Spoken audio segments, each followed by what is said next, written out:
Hello awesome students, kali ini kita akan mempelajari tentang persamaan dasar akuntansi atau accounting equation.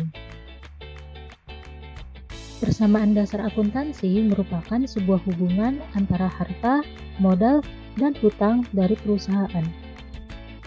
Merupakan aktiva yaitu aset yang terdiri dari kas, piutang, kendaraan, bangunan, goodwill, serta pasiva yaitu kewajiban yang terdiri dari utang bank, utang gaji, utang pajak, utang obligasi, dan ekuitas yang terdiri dari prive, modal, saham biasa, laba ditahan, dan modal disetor. Dengan rumus, harta sama dengan hutang tambah modal. Dengan harta berada di debit, hutang dan modal berada di kredit. Next, kita lanjut ke transaksi. Pada tanggal 1 Maret, Bu Mei menyetor uang pribadinya sebesar 10 juta rupiah sebagai modal awal. Nah, kalau kita analisis, transaksi di atas akan berpengaruh pada kas dan juga modal. Kenapa? Pertama, Bu Mei menyerahkan uang sebagai modal awal sehingga kas perusahaan bertambah. Kedua, uang yang tadi disetor tersebut digunakan sebagai modal awal sehingga modal juga bertambah. Maka dari itu didebit kas 10 juta dan dikredit modal 10 juta. Next, pada tanggal 2 Maret, Bu Mei membayar uang sebesar 4 juta rupiah untuk menyewa sebuah kios selama 2 bulan. Hal ini menyebabkan kas berkurang sebesar 4 juta karena telah membayar uang sewa. Pada tanggal 3 Maret, Bu Mei membeli peralatan jualan seharga 2 juta rupiah secara kredit. Transaksi tersebut menyebabkan peralatan bertambah sebesar 2 juta rupiah dan utang bertambah sebesar 2 juta rupiah.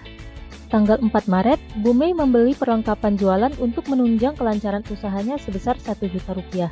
Transaksi pembelian perlengkapan usaha tersebut mengakibatkan harta berupa kas berkurang sebesar 1 juta rupiah dan perlengkapan bertambah 1 juta rupiah. Pada tanggal 5 Maret, Bu Mei menerima pendapatan atas pendapatan usaha penjualan sebesar 2 juta rupiah. Transaksi tersebut menyebabkan kas bertambah sebesar 2 juta rupiah dan modal bertambah sebesar 2 juta rupiah.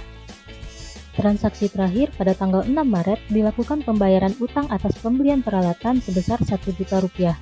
Transaksi tersebut menyebabkan kas berkurang sebesar 1 juta rupiah dan utang berkurang sebesar 1 juta rupiah. Sebagai catatan, hasil akhir persamaan akuntansi haruslah seimbang atau balance antara sisi aset dan modal. Jika pada hasil akhir tidak balance, maka bisa dipastikan perhitungannya salah. Oleh karena itu, sebaiknya setiap kali transaksi perlu dicek balance atau tidak sehingga kesalahan dalam pengerjaan persamaan akuntansi bisa diminimalisir.